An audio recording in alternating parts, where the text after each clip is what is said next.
그래서 여러분들이 봐야 될 건 결국엔 그거예요. 우리가 부동산 시장에서 영원한 상승도 없고 영원한 하락도 없다라고 얘기를 하지만 부동산은 상승과 하락을 반복하면서 우상향한다라는 얘기를 듣잖아요. 여러분들이 그 얘기를 정말 귀에 딱가랭이가 앉게 다 들으셨을 거예요. 근데 그거를 그냥 그렇대라고 이해하는 거지 이걸 실제적으로 여러분들이 제대로 알고 있는 사람은 별로 없을 것 같아요.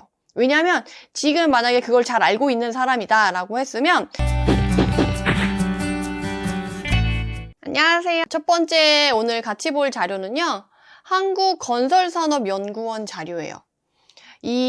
여러분들이 12월에 제가 지금 게시판에 오늘 올려드릴 때 말씀드리는 것 중에 하나가 12월에는 그 각종 기관에서 그리고 각종 산업군에서 그 연말 보고서를 막 쏟아내는 시기예요.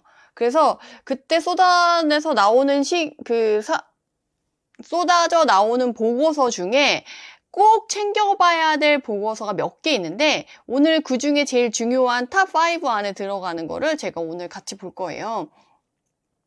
특히나 그 부동산을 하시는 분들은 이 한국건설산업연구원 요 자료가 상당히 이 건설산업계에서는 좀 약간 공신력이 있다고 해야 되나? 그런 식으로 내용이 충실하고 현실성이 잘 반영되어 있는 자료로 평가받고 있어요. 왜냐하면 이 건설업 쪽에서는 이 산업연구원에서 생각하는 대로 자기네들이 현황을 파악하고 있고 그대로 앞으로 건설업을 이어나가야 되기 때문에 현재 상황에 되게 발빠르게 움직인다는 거죠. 그래서 현재 상황을 건설업계에 있는 사람들은 어떻게 느끼고 있는지를 알고 있어야지 앞으로 공급이 어떻게 되겠구나 이런 거를 어떻게 부동산 시장을 파악하고 있구나 어떻게 판단하는구나를 알 수 있어서 이 한국건설산업연구원의 특히 연말에 나오는 2023년 주택 부동산 경기 전망 자료는 챙겨보시면 좋아요. 그래서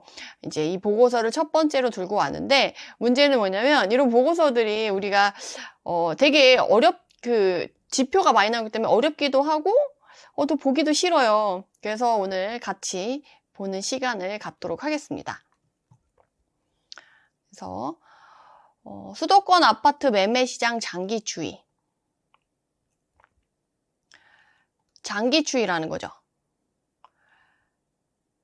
과거 추이를 볼 때 상승기에는 최대 60% 상승을 했고 비교적 단기간에 이 상승률을 보였다는 거죠. 대신에 하락기는 비교적 장기에 걸쳐 최대 20%대 하락을 보였다라는 거예요. 다만 최근 주택가격 상승기 지속 시간이 길고 상승폭이 컸다는 점을 고려해야 됨이라고 했죠. 여기서 봐야 될 건 뭐냐면 여기 이 네모 박스 안에 상승기 가격 변화폭이 있죠. 그래서 2006년도부터 2008년도 29개월 동안에 서울 43%, 인천 65%, 경기 47%가 상승한 적이 2006년 버블 7 나오는 그 상승기 때 나왔다는 거죠. 2년 동안, 2년 좀 넘게 29개월. 그리고 2019년 5월부터 21년 10월까지 똑같이 29개월에 걸쳐서 그 기간 동안에 지역별 상승률을 봤더니 서울은 60%, 인천은 56%, 경기 68%. 어때요?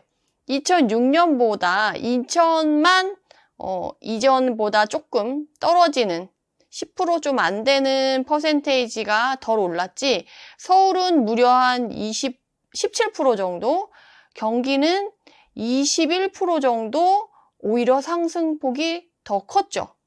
근데 하락폭의 변화를 보면 2006년도부터 2008년도까지 29개월 미친 듯이 상승을 하고 43%, 65%, 47% 완전 미친 듯이 상승한 거죠. 그리고 최근에도 60%, 56%, 68% 상승했으니까 단기간에 2년 조금 넘는 기간에 3년 안 되는 기간에 그 정도 상승을 했다라는 거죠. 근데 똑같이 이후에 하락장이 나타났을 때 그럼 하락폭이 얼마나 되냐라고 하면 2008년 7월부터 시작해서 2012년 12월까지 53개월 동안 하락기간이 있었는데, 하락기가 나타났는데, 서울이 마이너스 12.9%, 인천이 마이너스 20.5%, 경기가 마이너스 15.1%. 어때요? 서울 43% 올랐대요, 29개월 동안. 근데 53개월 지날 동안 12.9%, 약 13%죠? 13% 빠졌다는 거예요. 그러면 상승분의 43%, 이건 2006년이죠? 43% 중에 13%는 빠지고 처음에 상승했던 30%는 빠지지 않고 유지됐다라는 거예요. 이게 중요한 거죠.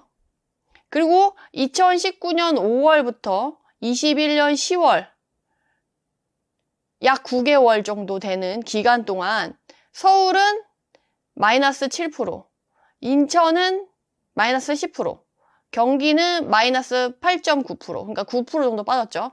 지금 막 단지별로 막 지역별로 몇 억이 빠졌네 막 이렇게 뉴스가 엄청 난리를 치고 막 하락장이 깊다, 뭐 가격이 반타작 났네 막 이렇게 얘기가 나왔지만, 많이 오른 거에 비해서 생각보다 많이 빠진 걸로 판단하기에는 조금 그렇다. 왜냐면 9개월밖에 안 되니까 29개월 그냥 여기서 단순으로 그냥 곱하기 3을 해도 27개월 동안 하락한 걸로 해서 이거를 곱해도 서울은 60% 상승했고, 서울을 여기서 이렇게 되지도 않지만 곱하기 3을 하더라도 83, 24, 24%밖에 안 돼요.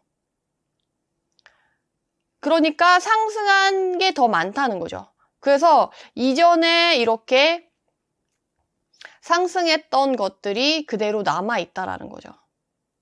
그래서 여러분들이 이게 지금 수도권 매매가 지수 변화율이에요. 이게 올랐다, 지금 오를 때는 요 0을 기준으로 해가지고 이 선을 기준으로 해서 위에 있으면 상승한 거고 요 밑에 있으면 하락한 거예요. 근데 요 밑에 있는 하락하는 구간에 있는 애들이 어때요? 상승에 있는 짝대기들보다 많고 크고 길고 하냐라고 했을 때 사실은 딱 봐도 0 위에 변동폭이 있는 게 더 많죠. 그럼 이 구간 안에 있는 애들이 상승이 다 모여서 이 43%, 60%를 나타내는 숫자로 된다는 거죠.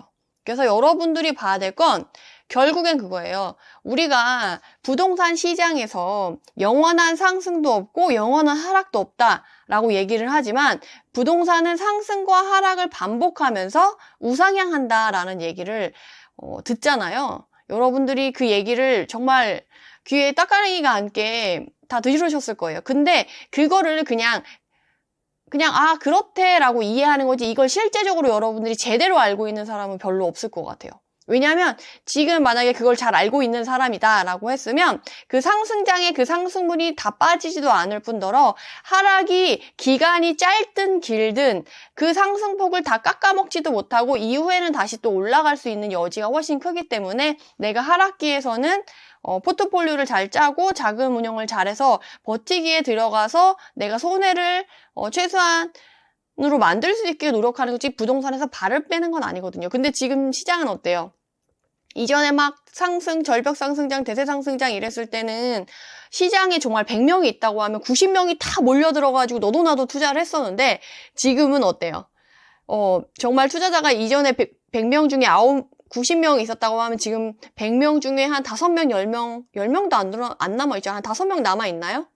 그 남아있는 사람들만이 저는 이 부동산 시장이 상승과 하락을 반복하면서 우상향한다라는 요 상승의 구간은 크고 하락의 구간은 짧고, 이거를 제대로 정말 이해한 사람이라고 저는 생각이 들어요. 왜냐면 시기는 반복이 되고 패턴을 형성하거든요. 그 패턴을 이해하고 내가 그거를 실제적으로 그렇게 생각하는 사람만이 그렇게 행동할 수 있는 거거든요. 그래서 지금 이전에 2006년 버블7이 있었던 시기에 상승이 컸을 때도 그렇고, 지금 최근에 절벽 상승장에 있었던 이 시기에도 상승률은 40%, 서울 기준으로 43%, 60%가 있을 정도로 엄청난 상승이 있었어요.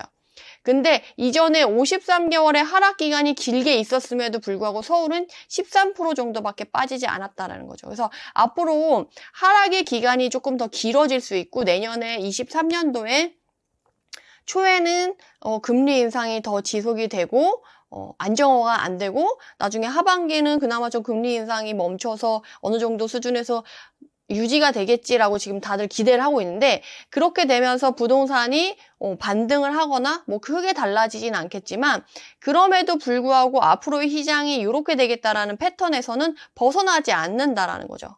그래서 여러분들이 내가 이 장표에 나오는 상승기는 상승폭이 크고 그리고 최근에는 좀 단기간에 보였고 그리고 상승폭이 클수록 비교적 단기간에 보였다는 거죠. 반면 하락기는 기간은 길어지는데 하락의 폭은 작다는 거죠. 상승폭에 비해서 상대적으로. 솔직히 20% 뭐 이런 7% 단기간에 이렇게 나타나는 것들이 하락이 적다, 없다 이렇게 얘기할 수는 없어요. 그렇진 않은데 상승이랑 상대적으로 비교했을 때는 그렇다라는 거죠. 그래서 여러분들이 제가 부동산은 영원한 상승도 없고 영원한 하락도 없다. 그리고 부동산 시장은 상승과 하락을 반복하면서 우상향한다라는 이 그래프를 제대로 이해한 사람이라고 한다면 앞으로 어떤 스탠스를 취해야 되는지 조금 명확히 아셨으면 좋겠어서 이걸 좀 설명을 좀 길게 드렸고요.